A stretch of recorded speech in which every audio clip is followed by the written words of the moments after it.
All right, gang, it's the boy Straight Rich, and I'm back at it again. I'm going to take y'all through a little memory lane. Taking y'all down to Jamaica real quick. I'm about to do some reaction on this video.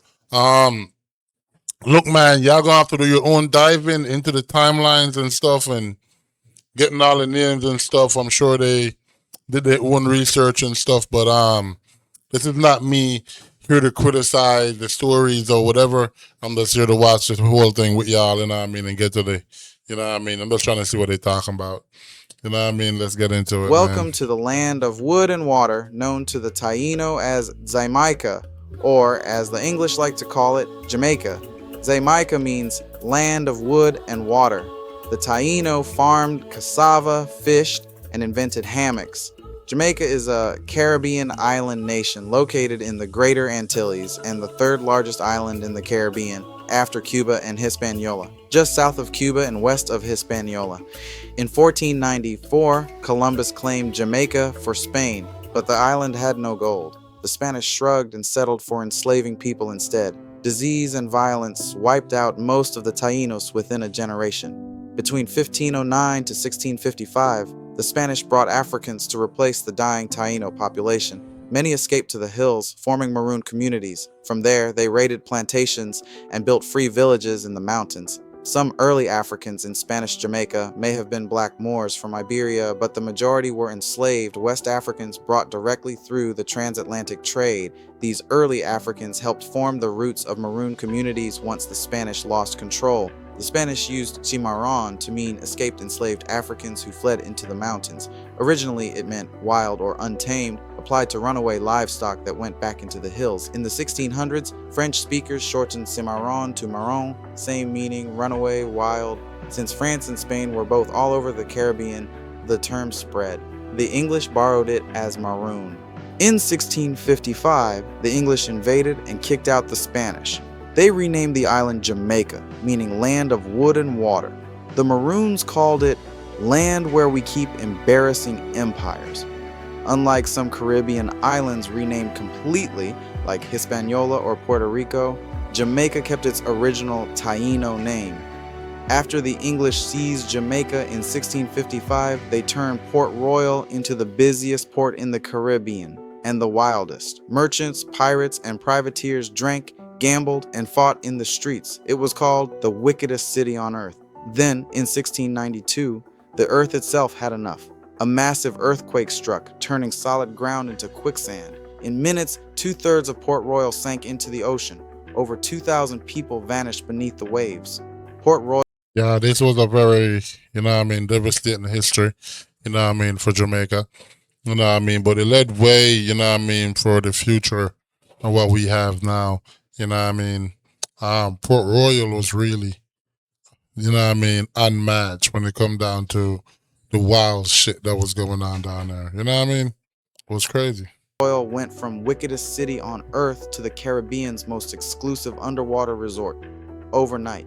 Between 1600 to 1700, sugar became the island's gold. Plantations spread like wildfire, fueled by the brutal labor of enslaved Africans. But resistance was constant. Poisonings, slowdowns, and sabotage. The British planters and the members of the militia were becoming more aggressive towards the Maroons. Some of the rebel slaves disappeared into the mountains and joined the Maroon communities. The Maroons were communities of Africans who escaped slavery during the Spanish and later British rule.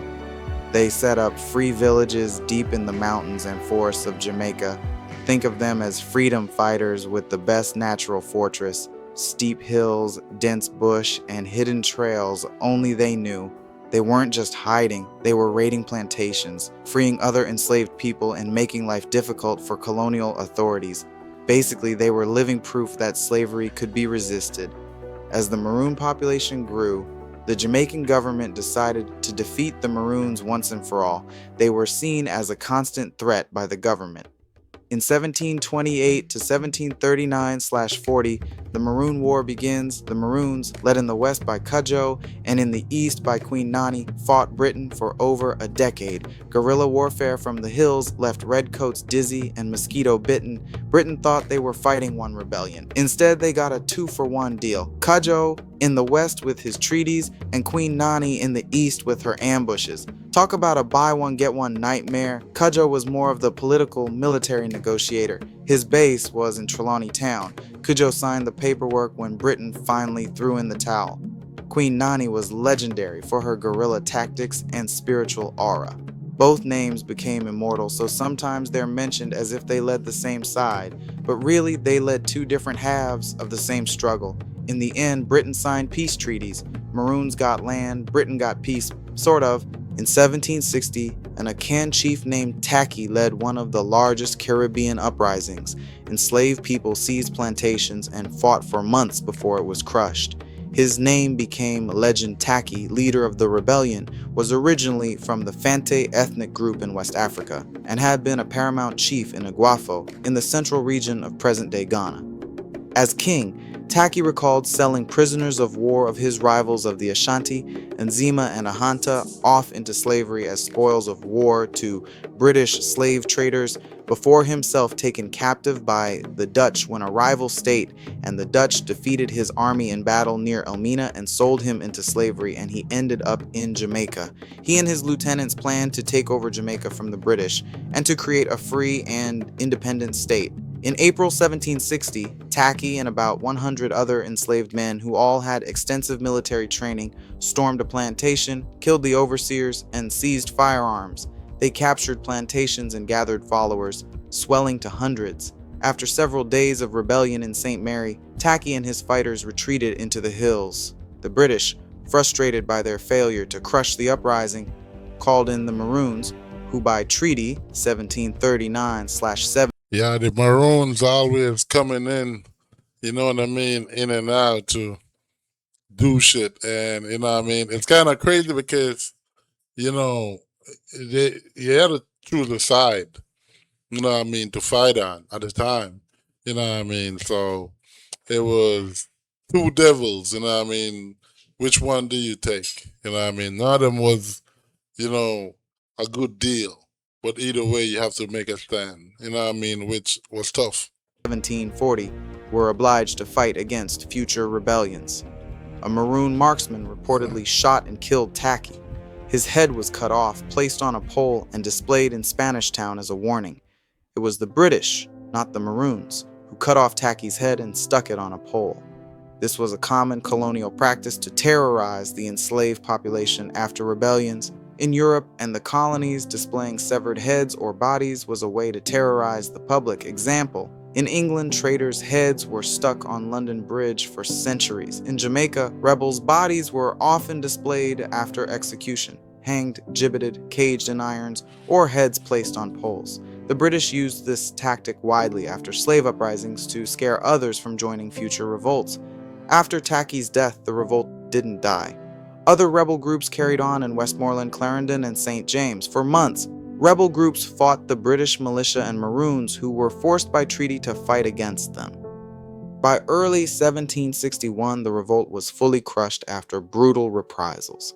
Between 1780 to 1786, Duddy Boukman, a key figure in the early stages of the Haitian Revolution, 1791, Boukman was originally enslaved in Jamaica during his youth before being sold to Saint-Domingue, now Haiti.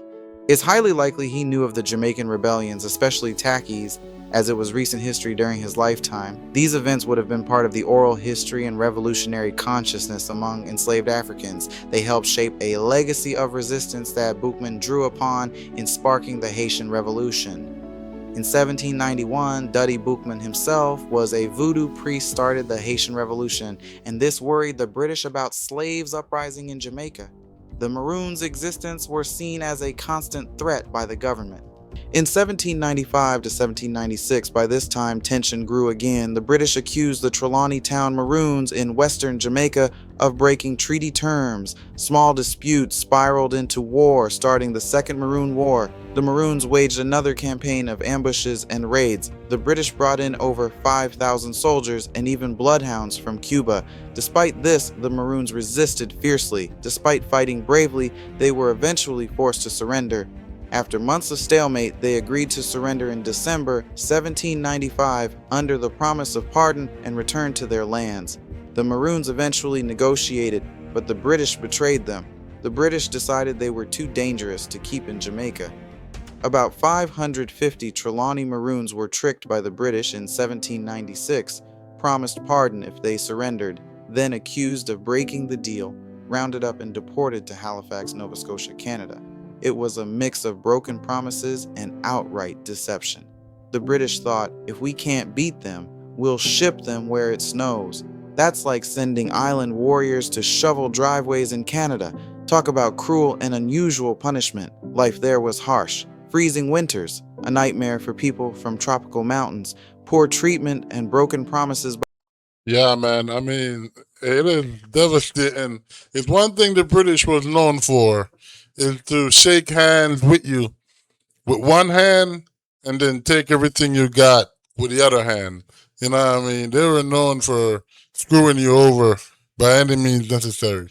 You know what I By the mean? British. Within a few years, the Maroons were demanding relocation. They were misled into thinking it was a temporary exile or resettlement, not a permanent removal. In 1800, the British shipped the same group of Maroons from Nova Scotia to Sierra Leone, West Africa. There they joined the colony of formerly enslaved Africans from Britain and North America. Other Maroon groups remained in Jamaica, keeping their treaties. In 1831, Baptist deacon Sam Sharp led 60,000 enslaved people in a Christmas strike turned rebellion.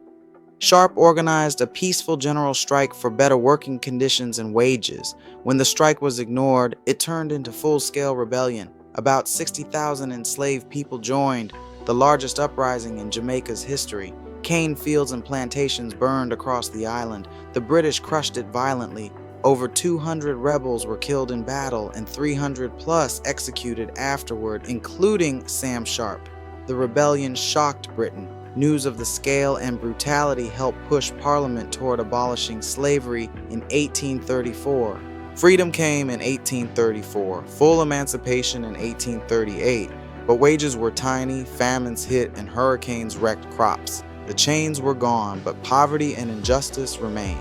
In 1845, after slavery was abolished in the British Caribbean colonies, the plantation economy needed a new source of labor. Former enslaved Africans had gained their freedom and were no longer willing to work under the same oppressive conditions. The abolition left a massive labor vacuum, and there was a real concern that the sugar, coffee, and other plantation Yeah, industries baby. You would see the collapse car without coming? sufficient workers. The British looked for a solution that could ensure cheap and reliable labor without the costs of slavery or the social upheaval of granting full citizenship or rights to former slaves. The British chose India and China as the primary sources of indentured labor because they were large, impoverished populations that could be mobilized for labor.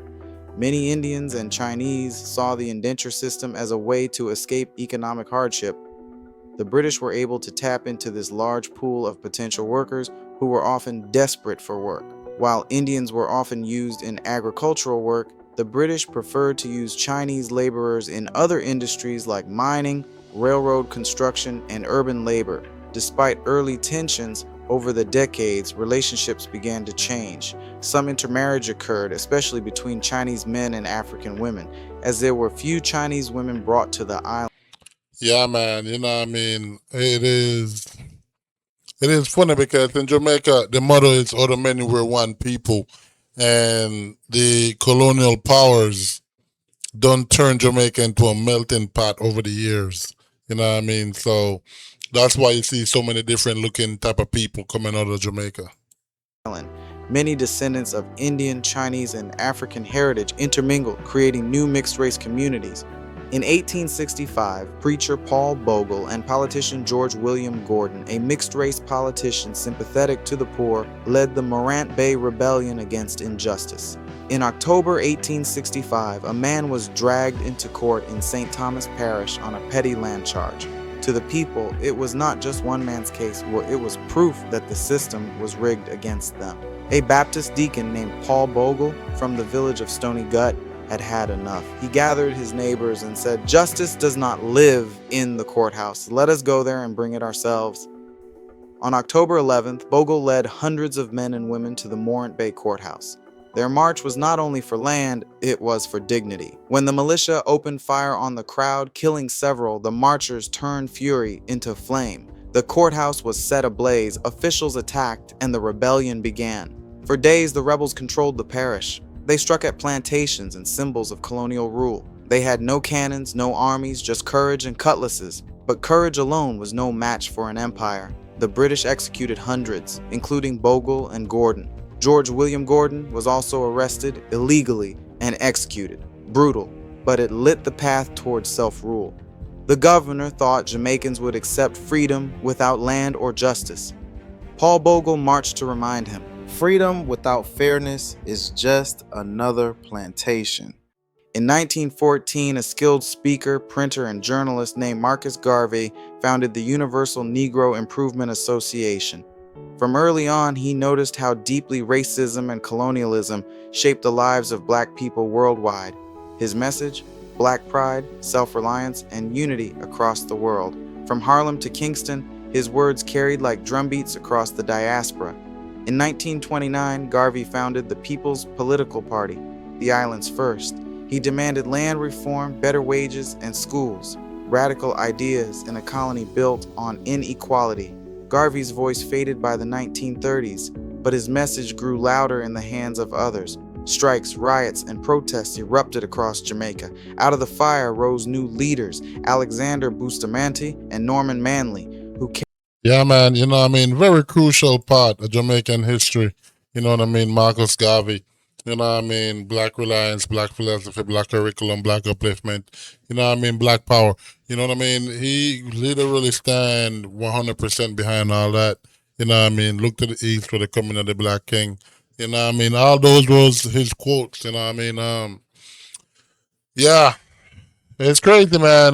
The history of Jamaica is just wild, and in a nutshell, what this guy is doing, you know what I mean? It's good work. You know what I mean? Um, Y'all might need to fact check certain things, but I think it's, you know what I mean? I think it's good. carried the march toward independence. In the 1930s, labor unrest shook the island again. Out of strikes rose leaders, Bustamante, fiery and bold, Manley, calm and strategic. Together, they built unions and political parties, pushing Britain toward independence. Bustamante gave the speeches, Manley drew the blueprints. Britain realized they were outnumbered by brains and ballots. On August 6, 1962, Jamaica became the first country in the Caribbean to gain independence from British colonial rule. From Queen Nani's mountains to Sam Sharp's gallows, from Bogle's march to Bustamante's rallies, Jamaica's story is one of struggle, survival, and triumph. The Maroons kept their autonomy for centuries and still maintain unique communities in Jamaica today, like Moortown, Accompong, and Charlestown. The Maroons proved that enslaved and free Africans could outsmart and outfight an empire. Yeah, that was a really good video, man. Shout out to the guy that made the video. I'm gonna go ahead and drop the link to his video down in the bottom so y'all can go check out the original. You know what I mean? And go ahead and subscribe to his page, show some love. You know what I mean? It's the boy Straight Rich, and we're out.